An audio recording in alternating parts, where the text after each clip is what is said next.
Welcome to SVR academy. SVR academy maps అనే ఒక new సిరీస్ని మనం కంటిన్యూ చేస్తున్నాం. ఈ ఎస్విఆర్ మ్యాప్స్ మాడ్యూల్ 7ని చూస్తున్నాం.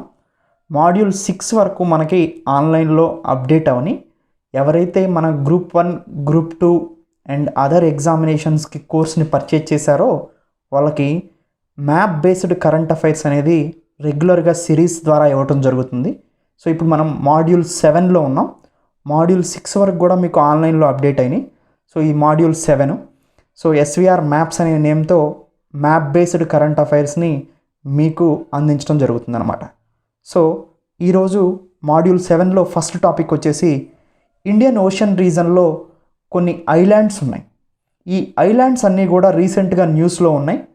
ఒక్కొక్క ఐలాండ్ యొక్క ప్రామినెన్స్ ఏంటి, ఆ ఐలాండ్స్ ఏ కంట్రీకి సంబంధించినటువంటి ఐలాండ్స్గా ఉన్నవి అనేది ఒకసారి చూస్తే ఇండియన్ ఓషన్ అనేది క్రూషియల్ రోల్ని ప్లే చేస్తుంది జియోపొలిటికల్ కండిషన్స్లో. దాదాపుగా వర్తక వాణిజ్యం ట్రేడ్ అనేది ఈ ఇండియన్ ఓషన్ మీద నుంచి ఎక్కువగా జరుగుతూ ఉంటుందన్నమాట. వెస్ట్ నుంచి ఈస్ట్కి వెళ్ళటానికి ఈస్ట్ ఏషియాలో మేజర్ కంట్రీస్కి ఆయిల్ ఇంపోర్ట్స్ జరగాలన్నా కానీ మనకి ఇరాన్ దగ్గర ఉన్న ఈ స్ట్రెయిట్ ఆఫ్ హార్మజ్ మనకి ఇరాన్ దగ్గర ఉంటుందన్నమాట. సో ఈ స్ట్రెయిట్ ఆఫ్ హార్మజ్ దగ్గర నుంచి ఇండియన్ ఓషన్ మీదుగా స్ట్రెయిట్ ఆఫ్ మలక్కా, ఈ strait of Hormuz and strait of Malacca అనేది చోక్ పాయింట్స్ అనమాట. స్ట్రెయిట్ ఆఫ్ హార్మజ్ నుంచి స్ట్రెయిట్ ఆఫ్ మలక్కాకి వెళ్ళాలంటే మనకి ఇండియన్ ఓషన్ మీద నుంచి వెళ్ళాలి.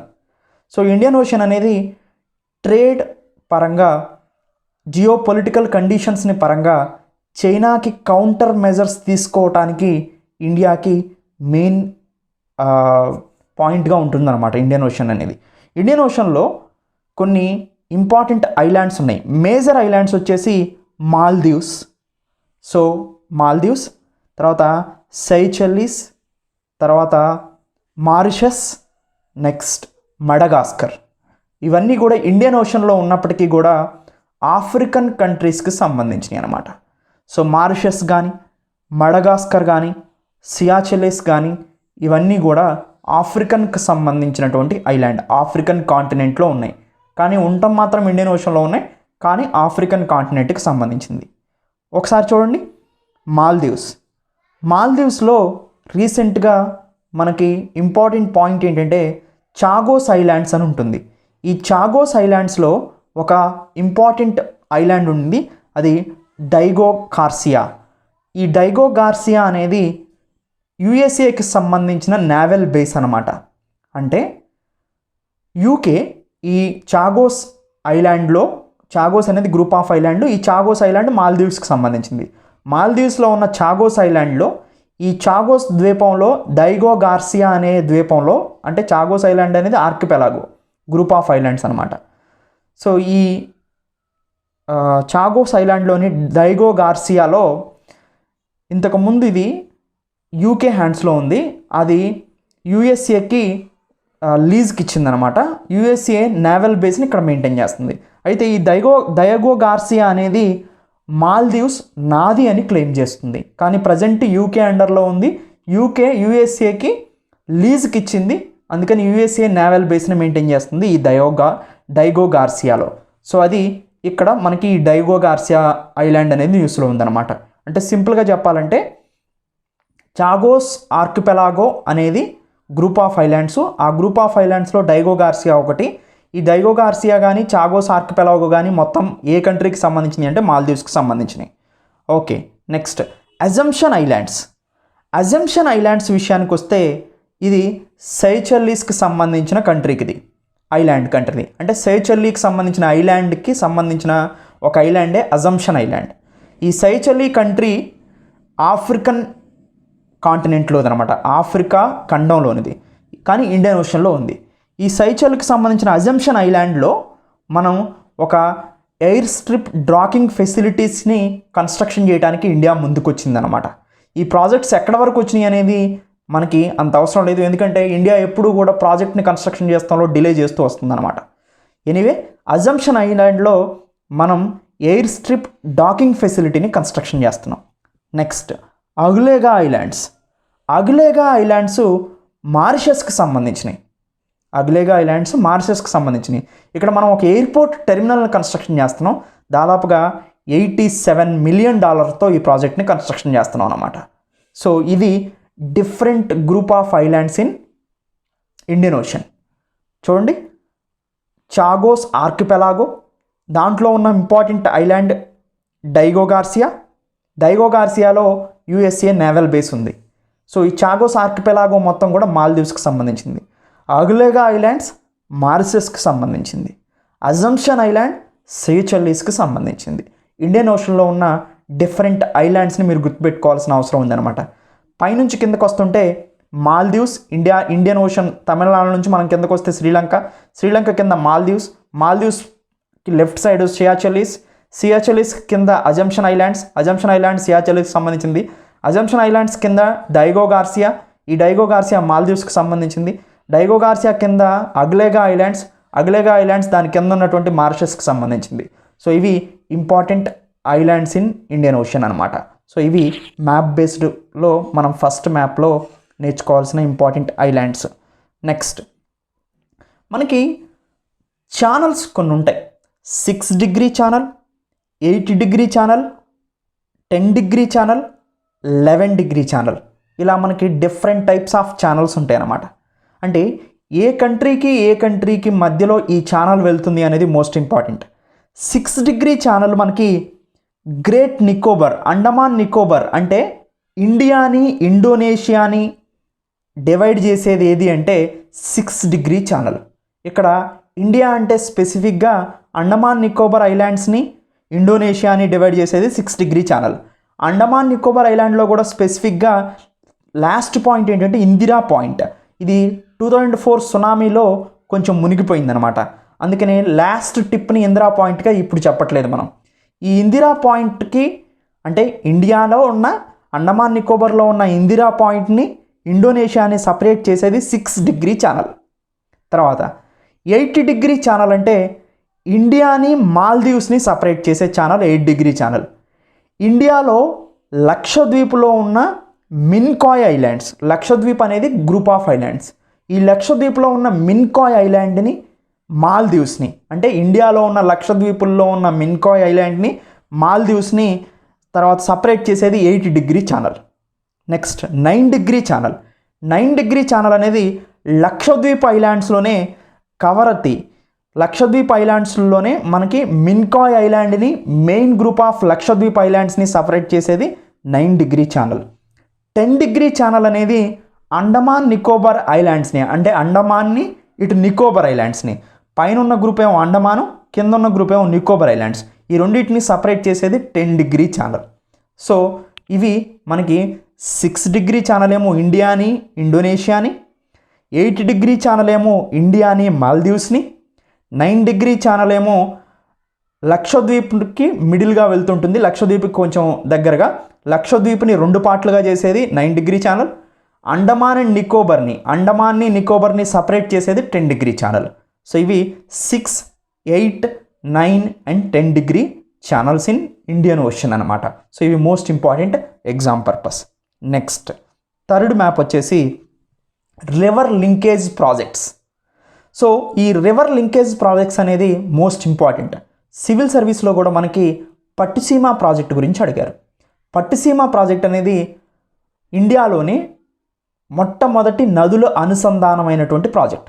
అసలు రివర్ లింకేజ్ ఎందుకు చేస్తారు అని మనం చూస్తే, రివర్ లింకేజ్ ఎందుకు చేస్తారంటే ఒక రివర్లో ఉన్నటువంటి సర్ప్లస్ వాటర్ని ఇంకొక రివర్లో కలపటానికి రివర్ లింకేజ్ ప్రాజెక్ట్ చేస్తారు. గోదావరి నదిలో ఉన్నటువంటి ఎక్సెస్ వాటర్ని ఓషన్లోకి, సముద్రంలోకి వేస్ట్గా పోనివ్వటం ఎందుకని కృష్ణా వాటర్లోకి తీసిపోయి కలిపారనమాట. అది పట్టిసీమ ప్రాజెక్ట్. ఇది సివిల్ సర్వీస్లో కూడా అడిగారు. So first river linkage project ఇండియాలో ఇంప్లిమెంటేషన్ అయింది Pattiseema river water linkage project. So గోదావరిని కృష్ణాని కలుపుతుంది అది ఆంధ్రప్రదేశ్కి సంబంధించి. కానీ ప్రపోజ్డ్ చేసినవి చాలా ఉన్నాయి, ఇంప్లిమెంటేషన్లో కాలేదు ఇంకా ఇవి. సో ప్రపోజల్ ప్రాజెక్ట్లో మోస్ట్ ఇంపార్టెంట్ ఫస్ట్ ఇండియాలోని రివర్ లింకేజ్ వాటర్ ప్రాజెక్ట్ని ప్రపోజ్ చేసింది can Betwa water linkage projects. Can Betwa water linkage project ఎందుకంటే బుందేల్ఖండ్ రీజన్ ఉంటుంది. సో కెన్ అనేది మనకి మధ్యప్రదేశ్ నుంచి ఉంటుంది రివరు, బెత్వా అనేది ఉత్తరప్రదేశ్లో మేజర్గా రివర్ ఫ్లో అవుతుందన్నమాట. మధ్యప్రదేశ్లోని కెన్ రివర్లో ఉన్న సఫిషియెంట్ సర్ప్లస్ వాటర్ని ఉత్తరప్రదేశ్లో ఉన్నటువంటి బెత్వా రివర్లోకి కలపటం ద్వారా ఈ 2 రివర్ వాటర్ లింకేజ్ ప్రాజెక్ట్ అనేది ప్రపోజ్ చేశారు. మేజర్గా దీన్ని ఎందుకు చేద్దామనుకున్నారంటే కెన్లోని ఎక్సెస్ రివర్ని బెట్వాలో కలపడం కోసం. అయితే మేజర్గా దీన్ని కలపడం వల్ల బుందేల్ఖండ్ రీజన్, మధ్యప్రదేశ్కి ఉత్తరప్రదేశ్కి మధ్యలో ప్రాంతమైన ఈ బుందేల్ఖండ్ రీజన్ వాటర్ స్కేర్సిటీ ఉన్న రీజన్ అనమాట. దీనికి వాటర్ ప్రాబ్లం లేకోకుండా చేయడానికి ఈ వాటర్ లింకేజ్ ప్రాజెక్ట్ని ప్రపోజ్ చేయడం జరిగింది. అయితే మేజర్ ప్రాబ్లం ఏంటంటే పన్నా టైగర్ రిజర్వ్. ఈ పన్నా టైగర్ రిజర్వ్ అనేది మొత్తం కూడా వాటర్తో మునిగిపోతుంది అనమాట. అందుకని అక్కడ వైల్డ్ లైఫ్ శాంక్చురీస్ ఉన్నాయి. పన్నా టైగర్ రిజర్వ్ మొత్తం కూడా డిస్ట్రాయ్ అయ్యే అవకాశం ఉంటుంది. అందుకని ఎన్విరాన్మెంటల్ మినిస్ట్రీ క్లియరెన్స్ ఇవ్వలేదు దీనికి. సో అది can Betwa water linkage project గురించి ఇంపార్టెంట్ ఇన్ఫర్మేషన్. సో దీని గురించి మనం ఒక 2-3 పాయింట్స్ చూస్తే, ఒకటి బుందేల్ఖండ్ రీజన్, ఇది ఉత్తరప్రదేశ్కి మధ్యప్రదేశ్కి మధ్యలో ఉన్నటువంటి వాటర్ స్కేర్సిటీ రీజన్. ఈ రీజన్కి డ్రింకింగ్ వాటర్ సప్లైని లేదా ఇరిగేషన్ వాటర్ సప్లైని చేయడానికి ఈ కెన్ బెత్వా వాటర్ లింకేజ్ ప్రాజెక్ట్ని చేశారు. సెకండ్ పాయింట్, కెన్లో ఉన్న ఎక్సెస్ వాటర్ని మధ్యప్రదేశ్లో నుంచి బెత్వాలో ఉన్నటువంటి రివర్కి, ఉత్తరప్రదేశ్లో ఉన్న ఈ రివర్కి ట్రాన్స్ఫర్ చేయటం. సో అది సెకండ్ పాయింట్. థర్డ్ పాయింట్ వచ్చేసి ఇలా can Betwa water linkage project ఎందుకు ఆగిపోయిందంటే ఎన్వైరన్మెంటల్ మినిస్ట్రీ క్లియరెన్స్ ఇవ్వలేదు. ఎందుకంటే పన్నా టైగర్ రిజర్వ్ ఉంది. ఈ పన్నా టైగర్ రిజర్వ్ ఈ 2 లింకింగ్ ప్రాజెక్ట్ మధ్యలో ఉండటం వల్ల అది డిస్ట్రాయ్ అయిపోతుంది. అందుకని ఎన్వైరన్మెంటల్ మినిస్ట్రీ క్లియరెన్స్ ఇవ్వలేదు. దాంతో ఆ ప్రాజెక్ట్ ఆగిపోయింది. నెక్స్ట్ ఇంకొక వాటర్ లింకేజ్ ప్రాజెక్ట్ ప్రపోజ్డ్ ఏంటంటే Par Tapi Narmada water linkage project. ఇక్కడ చూడండి, పర్ రివర్ నుంచి తాపీ రివర్కి, తాపీ రివర్ నుంచి నర్మదా రివర్కి, ఈ 3 రివర్లని కలపటం వలన వెస్ట్రన్ ఘాట్స్లో ఉన్న సఫిషియెంట్ వాటర్ని గుజరాత్లోని కచ్ రీజన్కి, ఇది మహారాష్ట్ర గుజరాత్కి సంబంధించిన వాటర్ లింకేజ్ ప్రాజెక్ట్. వెస్ట్రన్ ఘాట్స్లో మహారాష్ట్రలో ఉన్న వెస్ట్రన్ ఘాట్స్లో ఉన్న సఫిషియెంట్ వాటర్ని, ఎందుకంటే వెస్ట్రన్ ఘాట్స్లోనే ఎక్కువగా మనకి గోదావరి, కృష్ణ, తాపి, నర్మదా రివర్లో ఫ్లో అవుతూ ఉంటాయి కాబట్టి మనకి వెస్ట్రన్ ఘాట్స్లో ఉన్న సఫిషియెంట్ వాటర్ని దీన్ని తీసుకెళ్ళి గుజరాత్లో ఉన్నటువంటి కచ్ రీజన్ ఏదైతే ఉందో ఇక్కడ వాటర్ ప్రాబ్లం ఎక్కువగా ఉంటుంది. ఆ రీజన్కి అందించడానికి చేసిన వాటర్ లింకేజ్ ప్రాజెక్టే ఈ 3 నదులు, Par river, Tapi river, Narmada river. So ఈ 3 రివర్ని కలిపే ప్రాజెక్టే పర్ తాపీ నర్మదా. దీని యొక్క ముఖ్య ఉపయోగం ఏంటంటే వెస్ట్రన్ ఘాట్స్లో ఉన్న సఫిషియెంట్ వాటర్ని కచ్ రీజన్కి అందించడం. Next river water linkage project వచ్చేసి Daman Ganga with Pinjal, Daman Ganga and Pinjal water linkage project. చూడండి, దమన్ గంగా ఇక్కడ ఉంది, పింజల్ ఇక్కడ ఉంది. ఈ 2 మహారాష్ట్ర గుజరాత్కి దగ్గరగా మహారాష్ట్రలో అనమాట. ఈ దమన్ గంగా పింజల్ని కలపటం వల్ల, ఈ 2 రివర్లని కలపటం వల్ల ముంబైకి drinking water supply, future water నీడ్స్ని అందించడం జరుగుతుంది అనమాట. ముంబైకి వాటర్ నీడ్స్ ఇచ్చేది Daman Ganga and Pinjal river water linkage project. Par Tapi Narmada ఏమో కచ్ రీజన్కి వెస్ట్రన్ ఘాట్స్ నుంచి నీరు అందించడానికి, కెన్ బెట్వానేమో తర్వాత బుందేల్ఖండ్ రీజన్కి వాటర్ని అందించడానికి ఈ 3 రివర్ వాటర్ లింకేజ్ ప్రాజెక్ట్స్ను ప్రపోజ్ చేయడం జరిగింది. కానీ ఇండియాలో first constructed river water linkage project ఏంటంటే పట్టుసీమ వాటర్ లింకేజ్ ప్రాజెక్ట్. ఇది ఆంధ్రప్రదేశ్లో ఉంది. గోదావరిలో ఉన్న ఎక్సెస్ వాటర్ని కృష్ణాలో కలపడం జరిగిందనమాట. సో ఇది రివర్ లింకేజ్ ప్రాజెక్ట్స్ గురించి. సో నెక్స్ట్ స్లైడ్ వచ్చేసి can Betwa water linkage project. ఈ స్లైడ్లో మనం చూడండి, కెన్ రివర్ ఇది, బెత్వా రివర్ ఇది. సో ఈ రెడ్ లైన్ ఏదైతే ఉందో ఇది లింకేజ్ ప్రాజెక్టు. సో ఈ రెండింటిని లింక్ చేయటం వల్ల ఇక్కడ పన్నా టైగర్ రిజర్వ్ ఉంటుంది, ఇదే బుందేల్ఖండ్ రీజన్ కూడా. సో ఇది మనకి ఈ కెన్ బెత్వా కూడా 2 కూడా యమునా యొక్క కెన్ బెత్వా 2 కూడా దాదాపుగా యమునా యొక్క సబ్సిడరీస్. యమునా ఎవరి సబ్సిడరీ? గంగా సబ్సిడరీ. అంటే గంగా నది యొక్క ఉపనదిలే ఈ కెన్ బెట్వా రివర్స్ అనమాట. సో ఎనీవే ఈ కెన్ బెట్వా రివర్ లింకేజ్ ప్రాజెక్ట్ని కేబీఎల్పి అని చెప్తాం అనమాట. సింపుల్గా చెప్పాలంటే కెన్ రివర్లో ఉన్న సర్ప్లస్ వాటర్ని మధ్యప్రదేశ్ నుంచి తర్వాత బెట్వా ఉత్తరప్రదేశ్లోకి irrigation purpose drought prone area అయిన బుందేల్ఖండ్ రీజన్కి అందించడానికే ఈ Ken Betwa water linkage project అనేది ప్రపోజ్ చేయడం జరిగింది. సో ఈ మ్యాప్స్ అన్నిటిని కూడా డిస్క్రిప్షన్లో ఇవ్వడం జరుగుతుంది. అక్కడ నుంచి మీరు వీటిని డౌన్లోడ్ చేసుకొని నా లెసన్ వినేటప్పుడు మీరు వీటిని చూస్తూ ప్రిపేర్ అవటం మంచిది. లేదా మీ దగ్గర అట్లాస్ ఉంటే ఆ అట్లాస్ దగ్గరలో కూడా చూస్తూ ప్రిపేర్ అవటం అనేది మస్ట్ ఇంపార్టెంట్ అనమాట. నెక్స్ట్ రీసెంట్గా మనం గమనిస్తే హజ్ పిల్గ్రమ్ అంటే పూర్ ముస్లిమ్స్ ఎవరైతే ఉన్నారో సౌదీ అరేబియాలో ఉన్న హజ్ యాత్రకు వెళ్ళడానికి చాలా ఇబ్బందులు పడుతున్నారు. ఫ్లైట్లో వెళ్ళాలంటే చాలా ఖర్చు అవుతుంది. సో మోస్ట్ ఇంపార్టెంట్ ఏంటి, ఇక్కడ ఇండియన్ మ్యాప్ చూడండి, ఇది తప్పు. ఇండియన్ మ్యాప్ మనకి జమ్మూ కాశ్మీర్ మొత్తం మందే. ఇలా ఇండియన్ మ్యాప్ని డ్రా చేయకూడదు. అలా ఇండియన్ మ్యాప్ని డ్రా చేయకూడదు అని చెప్పడానికి ఇక్కడ నేను ఇండియన్ మ్యాప్ని ఇలా ఇచ్చాను. సో ఇండియన్ మ్యాప్ని ఇలా ఎప్పుడూ డ్రా చేయకూడదు. సో అది చట్ట విరుద్ధం, శిక్ష కూడా వేయటం జరుగుతుంది. సో ఇండియన్ మ్యాప్ని కంప్లీట్గా వేసి మీరు ఎప్పుడు డ్రా చేసినా కానీ ఇండియన్ మ్యాప్ని ఇట్లా మొండం రాకోకుండా డ్రా చేయకూడదు, అది గుర్తుపెట్టుకోండి. సో ఎప్పుడైనా కానీ మనం దీన్ని ఖండించాలన్నమాట. సో జమ్మూ కాశ్మీర్ మొత్తం కూడా ఇండియాలో ఇంటిగ్రల్ పార్ట్. ఎనీవే, ఇండియాలో ఉన్న ముస్లిమ్స్కి, పేద ముస్లిమ్స్కి హజ్ యాత్ర, హజ్ యాత్ర అనేది చీప్గా అవ్వాలంటే సీ రూట్లో వెళ్ళాలి. అంటే ముంబై నుంచి జడ్డా అని ఉంటుంది సౌదీ అరేబియాలో, ఇక్కడ జడ్డా ఉంటుందన్నమాట. ఈ జడ్డా నుంచి ముంబైకి సీ రూట్ని ప్రపోజ్ చేశారు. ఎందుకంటే పూర్ ముస్లిమ్స్కి హజ్ యాత్ర చేయడానికి తక్కువ ఖర్చు కావడానికి అనమాట. అయితే ఈ రూట్ని మనం గమనిస్తే ఇది మనకి మ్యాప్ పాయింట్ ఆఫ్ వ్యూలో మోస్ట్ ఇంపార్టెంట్. ఇక్కడ చూడండి, ఇది రెడ్ సీని గల్ఫ్ ఆఫ్ ఏడెన్, ఇది గల్ఫ్ ఆఫ్ ఏడెన్. రెడ్ సీని గల్ఫ్ ఆఫ్ ఏడెన్ని కలిపేది ఏంటంటే మనకి బాబెల్ మండప్ స్ట్రైట్ అంటారు. బాబెల్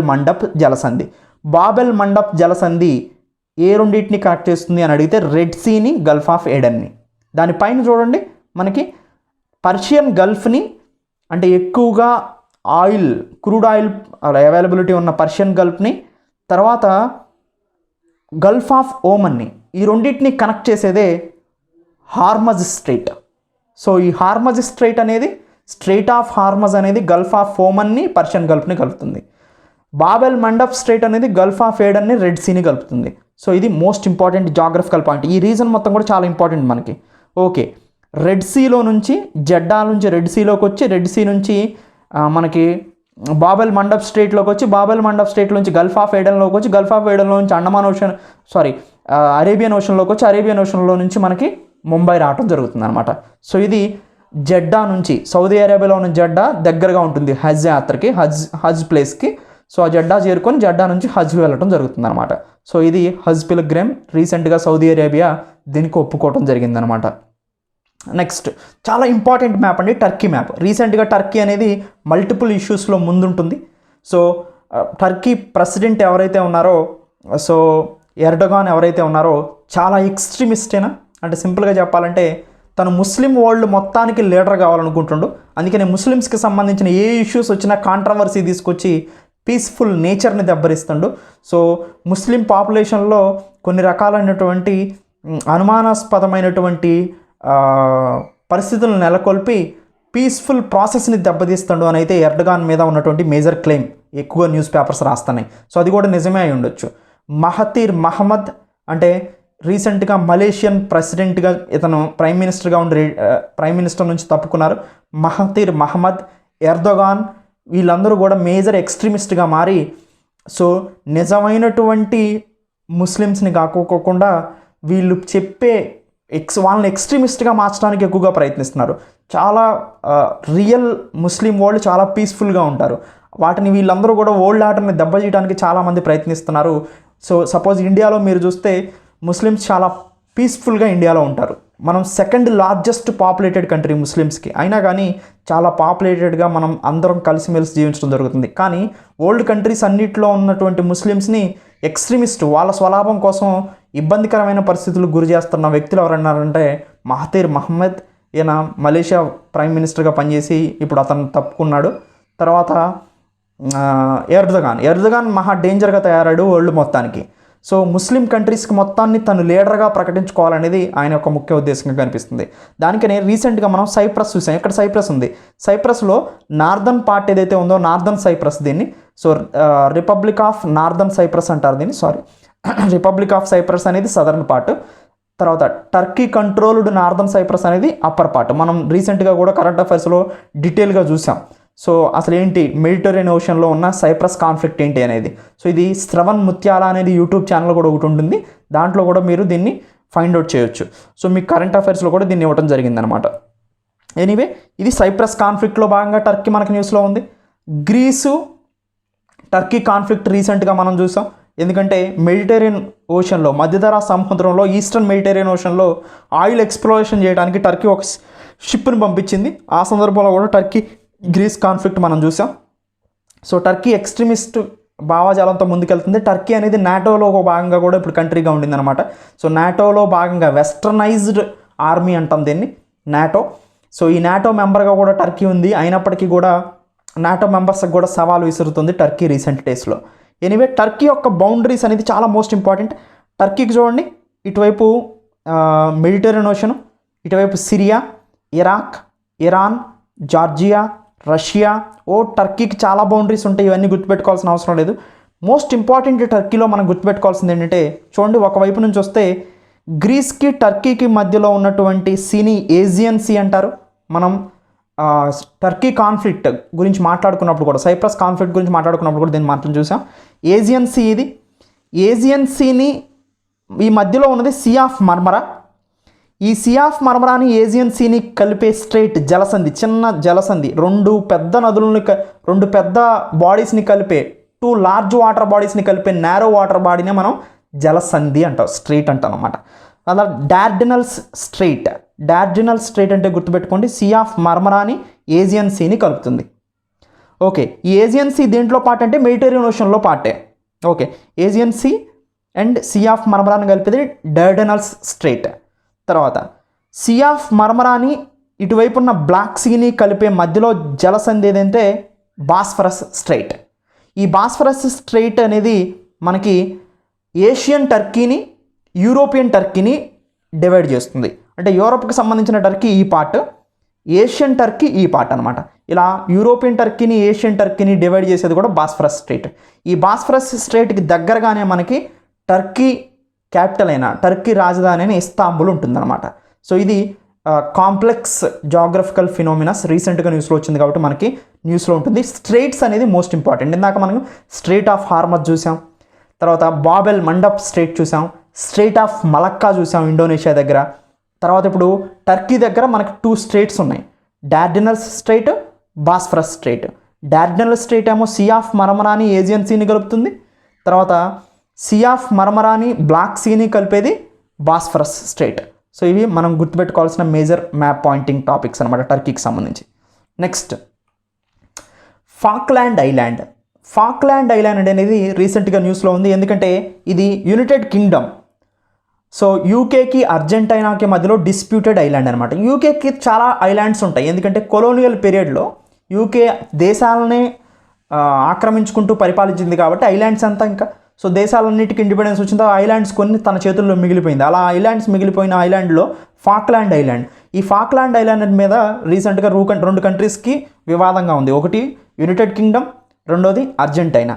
అర్జెంటీనా అనేది మనకి సౌత్ అమెరికన్ కంట్రీ అనమాట. సౌత్ అమెరికాలో మీరు పైన చూస్తే బ్రెజిల్ ఉంటుంది, తర్వాత పెరు ఉంటుంది, చిలీ ఉంటుంది, అర్జెంటీనా. సో ఇవన్నీ కూడా మేజర్గా సౌత్ అమెరికన్ కంట్రీస్ అనమాట. సో సౌత్ అమెరికన్ కంట్రీలో లాస్ట్లో మీకు ఇలా తిరుగుంది కదా, అలా తిరుగున్న దాంట్లో అర్జెంటీనా అనేది ఎండ్లో ఉంటుందన్నమాట. సో అటువైపు ఏమో పెరు, చిలే ఉంటాయి, ఇటువైపు అర్జెంటీనా ఉంటుంది. అర్జెంటీనాకి దగ్గరగా ఉన్న ఒక ఐలాండే ఫాక్లాండ్ ఐలాండ్. ఇదే ఫాక్లాండ్ ఐలాండ్. ఈ ఫాక్లాండ్ ఐలాండ్ అనేది ఇప్పుడు యూకే అండర్లో ఉంది, కానీ అర్జెంటీనా క్లెయిమ్ చేస్తుంది. సో అది ఫాక్లాండ్ ఐలాండ్ గురించి మేజర్ డిస్ప్యూట్ ఏ కంట్రీకి మధ్యలో ఉంది అంటే యూకే, అర్జెంటీనా మధ్యలో. నెక్స్ట్, మనకి బ్రెక్సిట్ జరిగిన విషయం తెలిసిందే. బ్రెక్సిట్ అంటే Britain exit from European union. European యూనియన్లో 28 కంట్రీస్ ఉన్నాయండి. సో యూరోప్ మొత్తం కూడా ఒక యూనియన్గా ఫామ్ అయింది, దాన్ని యూరోపియన్ యూనియన్ అంటారు. దాంట్లో 28 కంట్రీస్ ఉన్నాయి. ఆ 28 కంట్రీస్లో ఒక కంట్రీకి కనుక మీరు వీసా తీసుకుంటే అదర్ కంట్రీస్ కోసం విజిట్ చేయొచ్చు. అంటే ఫ్రీ బార్డర్స్ ఉంటాయి, అంటే ఓపెన్ బార్డర్స్ ఉంటాయి. సో మన ఇండియాలో ఒక స్టేట్ నుంచి ఒక స్టేట్కి మీరు ఎలా వెళ్ళొచ్చో, అలానే యూరోప్లో ఉన్న ఒక దేశం నుంచి ఇంకొక దేశంలోకి 28 దేశాల్లో ఒక దేశం నుంచి ఇంకో దేశానికి వెళ్ళొచ్చు. దీన్ని యూరోపియన్ యూనియన్ అంటారు. ట్రేడ్కి సంబంధించి కానీ లేదా టూరిజానికి సంబంధించిన కానీ వాళ్ళ ఒక specific set of guide lines ఉంటాయి, అది యూరోపియన్ యూనియన్. ఇలా యూరోపియన్ యూనియన్లో నుంచి బయటకు రావాలని వచ్చిన అగ్రిమెంటే Brexit. Britain exit from European union, Britain exit అంటే దాన్ని బ్రెక్సిట్ అంటారనమాట. ఈ బ్రెక్సిట్ అయిన తర్వాత యూరోపియన్ యూనియన్లో ఎన్ని కంట్రీస్ ఉంటాయంటే 27 కంట్రీస్ ఉంటాయి. అయితే బ్రిటన్ ఎగ్జిట్ అయిన తర్వాత అసలు బ్రిటన్ అంటే ఏంటంటే, ఓన్లీ బ్రిటన్ అంటే ఇంగ్లాండ్ అంటే ఒకటే అని అందరికీ చాలా ఒక ఐడియా ఉంటుంది. బ్రిటను, యూకే అని ఇంగ్లాండ్ ఒకటి కాదు. England is a part of UK. England అనేది ఒక పార్ట్ యూకేలో. సో యూకే యునైటెడ్ కింగ్డమ్ కింద ఏమేమి వస్తాయో చూడండి ఈ మ్యాప్లో. England, Wales, Scotland, northern island. So ఈ 4 కలిపి మనం ఈ pink colour, yellow colour, orange colour, green colour, so ఈ డస్ట్ కలర్ ఉంది సపరేట్ కంట్రీ మళ్ళీ అది రిపబ్లిక్ ఆఫ్ ఐర్లాండ్ అనమాట. EIRE అంటారు. ఈ రిపబ్లిక్ ఆఫ్ ఐర్లాండ్లో నుంచి ఒక పార్ట్ నార్దర్న్ ఐలాండ్ యూకేలో భాగంగా ఉంటుంది. అంటే republic of Ireland separate country, northern island separate part అనమాట, అది యూకేలో భాగంగా ఉంది. సో యూకే అంటే ఇప్పుడు England, Wales, Scotland, northern island. Republic of Ireland అనేది సపరేట్ కంట్రీ. సో ఇక్కడ ప్రాబ్లం ఏమొచ్చిందంటే యూరోపియన్ యూనియన్లో నుంచి ఎగ్జిట్ అయితే, యూరోపియన్ యూనియన్లో ఇంతకుముందు రిపబ్లిక్ ఆఫ్ ఐర్లాండ్ కూడా ఉండేది. ఇప్పుడు యూరోపియన్ యూనియన్లో నుంచి ఎగ్జిట్ అవటం వల్ల, బ్రిటన్ ఎగ్జిట్ అవటం వల్ల, సో ఇంతకుముందు గుడ్ ఫ్రైడే అగ్రిమెంట్ అని జరిగింది నార్దర్న్ ఐలాండ్కి రిపబ్లిక్ ఆఫ్ ఐర్లాండ్కి మధ్యలో. దీని ప్రకారం ఏంటంటే నార్దర్న్ ఐలాండ్కి రిపబ్లిక్ ఆఫ్ ఐర్లాండ్కి మధ్యలోని ఈ బోర్డర్స్ ఓపెన్ బోర్డర్స్, అంటే ఒక దగ్గర నుంచి ఈ రిపబ్లిక్ ఆఫ్ ఐర్లాండ్ నుంచి నార్దర్న్ ఐలాండ్లోకి వెళ్ళొచ్చు, నార్దర్న్ ఐలాండ్ నుంచి రిపబ్లిక్ ఆఫ్ ఐర్లాండ్ వెళ్ళొచ్చు. సింపుల్గా మనం ఒక స్టేట్లో నుంచి ఒక స్టేట్లోకి వెళ్ళచ్చు, లేదా ఒక డిస్టిక్లో నుంచి ఇంకో డిస్టిక్కి వెళ్ళినట్టు. కానీ బ్రిటన్ యూరోపియన్ యూనియన్ నుంచి ఎగ్జిట్ అయితే రిపబ్లిక్ ఆఫ్ ఐర్లాండ్ అనేది యూరోపియన్ యూనియన్లోనే ఉంటుంది. మరి బ్రిటన్ ఎగ్జిట్ అయితే బ్రిటన్ ఒక పార్ట్ అయినటువంటి నార్దర్న్ ఐలాండ్ కూడా ఎగ్జిట్ అయినట్టు కదా బ్రిటన్లో నుంచి, యూరోపియన్ యూనియన్లో నుంచి. మరి అలాంటప్పుడు ఈ గుడ్ ఫ్రైడే అగ్రిమెంట్ అనేది ఎలా పనిచేస్తుంది అనేది క్వశ్చన్గా మారిపోయింది అనమాట. అంటే ఒకవేళ బ్రిటన్ ఎగ్జిట్ అయితే నార్దర్న్ ఐలాండ్ని సొల్యూషన్ చేయలేదు, ఎందుకంటే నార్దర్న్ ఐలాండ్ బ్రిటన్ ఎగ్జిట్ అయిందంటే యూరోపియన్ యూనియన్లోంచి ఇక్కడ బార్డర్స్ని ఓపెన్ చేయకూడదు, ఇక క్లోజ్డ్ చేసుకోవాలి. మరి క్లోజ్డ్ చేస్తే వీళ్ళు సోషియో ఎకనామికల్ కండిషన్స్ దెబ్బతింటాయి. ఎందుకంటే republic of Ireland, northern island విడదీయలేని కంట్రీస్ అనమాట, విడదీయలేను ఈ కంట్రీకి బ్రిటన్లో ఉన్న ఈ పార్ట్కి. సో ఇప్పుడు ఇది పెద్ద ప్రాబ్లంగా మిగిలిపోయింది. సో ఇక్కడ మనం జాగ్రఫికల్గా మనం అబ్జర్వ్ చేస్తే రిపబ్లిక్ ఆఫ్ ఐర్లాండ్ అనేది గుర్తుపెట్టుకోండి, దానిపైన ఉన్నటువంటి నార్దర్న్ ఐలాండ్ అనేది యూకేలో పార్ట్. యూకే అంటే 4 పార్ట్స్, ఒకటి northern island, Scotland, Wales and England. ఈ 4గిట్లో కూడా మేజర్ పార్ట్ ఏంటంటే ఇంగ్లాండ్ అనమాట. సో ఇంగ్లాండ్ యూకే ఒకటి కాదు. సో అది యూకేకి సంబంధించినటువంటి మేజర్ జాగ్రఫికల్ మ్యాప్. నెక్స్ట్ మనకి రీయూనియన్ ఐలాండ్ అంటారు. రీయూనియన్ ఐలాండ్ అనేది ఆఫ్రికా మడగాస్కర్ దగ్గర ఉన్నటువంటి ఒక చిన్న పార్ట్. ఇది ఇక్కడ చూడండి, రీయూనియన్ ఐలాండ్ అని బ్లాక్గా రాస్తుంది. ఈ రీయూనియన్ ఐలాండ్ అనేది ఫ్రెంచ్ హ్యాండ్స్లో ఉందండి, ఫ్రెంచ్ టెరిటరీ. ఇండియన్ ఓషన్లో ఉంది, ఆఫ్రికన్ కాంటినెంట్కి సంబంధించింది. ఎవరి హ్యాండ్స్లో ఉందంటే ఇది ఫ్రెంచ్. కొలోనియల్ పీరియడ్లో బ్రిటిష్ వాళ్ళతో పాటు మనకి ఫ్రెంచ్ వాళ్ళు కూడా పోటీ పడ్డారు. సో మనం చూసాం టిప్పు సుల్తాన్ ఆ సిచ్యువేషన్లో కూడా. సో మనం టిప్పు సుల్తాన్ మేజర్గా ఫ్రెంచ్ వాళ్ళకి, తర్వాత నిజాం కూడా మనకి, అంటే హైదరాబాద్ స్టేట్ కూడా ఫ్రెంచ్కి, ఇంగ్లాండ్కి, ఈస్ట్ ఇండియా కంపెనీకి ఫ్రెంచ్కి మధ్యలో జరిగినటువంటి ఆ కథలు మొత్తం మనం చూసాం. సో అంటే ఫ్రెంచ్ వాళ్ళు కూడా మన ఇండియాలో పోటీ పడ్డారు, కానీ ఓడిపోవటం వల్ల యూకే వాళ్ళు వాళ్ళని వెనక్కి పంపించడం జరిగిందనమాట. అలా ఫ్రెంచ్ కూడా కొలోనియల్ పార్ట్లో ఒక భాగంగా ఉంది, రాజ్యాకాంక్షతో ముందుకు వచ్చారు వీళ్ళందరూ కూడా. అలా ఉన్నప్పుడు వీళ్ళ హ్యాండ్స్లోకి వచ్చిన ఐలాండ్స్ ఇవన్నీ కూడా. రీయూనియన్ ఐలాండ్స్ అనేది ఇండియన్ ఓషన్లో ఉంది, ఆఫ్రికన్ కాంటినెంట్కి సంబంధించింది. ఎవరి హ్యాండ్లో ఉందంటే ఫ్రెంచ్ హ్యాండ్లో ఉంది. ఇక్కడ మోస్ట్ ఇంపార్టెంట్ ఏంటంటే క్లింబాబ్లే అనే ఒక యాక్టివ్ వాల్కనో ఉంది, దాదాపుగా ఇది 2632 మీటర్లు ఉంటుంది. సో ఇది రీయూనియన్ ఐలాండ్ గురించి. నెక్స్ట్, సో ఇవి మోస్ట్ ఇంపార్టెంట్ జాగ్రఫికల్ మ్యాప్స్ రీసెంట్గా మనకి న్యూస్లో ఉన్న మ్యాప్స్ అనమాట. సో మీరు ఏపీపీఎస్సీ గ్రూప్ 1, గ్రూప్ 2కి సంబంధించిన కోర్స్ ఇంటెన్సివ్గా లోపల కవర్ అవుతూ వెళ్తుంటుంది. సో వాటికి సంబంధించిన కొన్ని మాడ్యూల్స్నే మనం యూట్యూబ్లో పెట్టడం జరుగుతుంది, అన్ని మాడ్యూల్స్ పెట్టాం. సో మీరు ఆన్లైన్ కోర్స్ పర్చేజ్ చేయాలన్నా, కరెంట్ ఎకానమిక్స్ నడుస్తుంది మనకు సపరేట్. మీరు అన్ని గ్రూప్ 2 కోర్స్ పర్చేజ్ చేసిన వాళ్ళు అన్నిటినీ తీసుకోవాలండి. కరెంట్ ఎకానమీ రన్ అవుతుంది, స్టాండర్డ్ ఎకానమీ రన్ అవుతుంది, తర్వాత ఏపీ హిస్టరీ అప్డేట్ అవుతూ వెళ్తుంది, పాలిటీ, కరెంట్ పాలిటీ కూడా అప్డేట్ అవుతుంది. Soon we're promising. So current polity కూడా రీసెంట్గా అప్డేట్ అవ్వడానికి ప్రయత్నం చేస్తాం. దాంతోపాటుగా నేను కొత్తగా ఇనిషియేటివ్ తీసుకొచ్చింది, కరెంట్ అఫైర్స్ మాడ్యూల్స్ని మీరు 360 degrees కవర్ చేస్తున్నా. జనరల్ కరెంట్ అఫైర్స్ చెప్తున్నాను, కరెంట్ ఎకానమీ చెప్తున్నాను, SVR మ్యాప్స్ చెప్తున్నాము, కరెంట్ అఫైర్స్లోనే ఇన్ఫోగ్రాఫిక్స్ అనేది. సో అంటే ఒక గ్రాఫికల్ రిప్రజెంటేషన్ ద్వారా మీకు సో అక్కడ జరిగినటువంటి కరెంట్ అఫైర్స్ ఇస్తున్నాను. మీరు ఈ మాడ్యూల్స్ అన్నింటినీ చూస్తేనే గ్రూప్ 2 కానీ గ్రూప్ 1 కానీ క్వాలిఫై అవుతారు. ఓన్లీ స్పెసిఫిక్ మాడ్యూల్స్ చూస్తూ వాటినే స్ట్రిక్ట్ అవ్వమాకండి. కరెంట్ అఫైర్స్ రెగ్యులర్గా నావి ఫాలో అవుతుంటేనే మీకు 360 degrees వ్యూ అవుతుంది. మీకు వాటి గురించి హైలీ బెనిఫిషియల్గా ఈ మాడ్యూల్స్ అన్నీ ఉపయోగపడతాయి అన్నమాట. So thank you.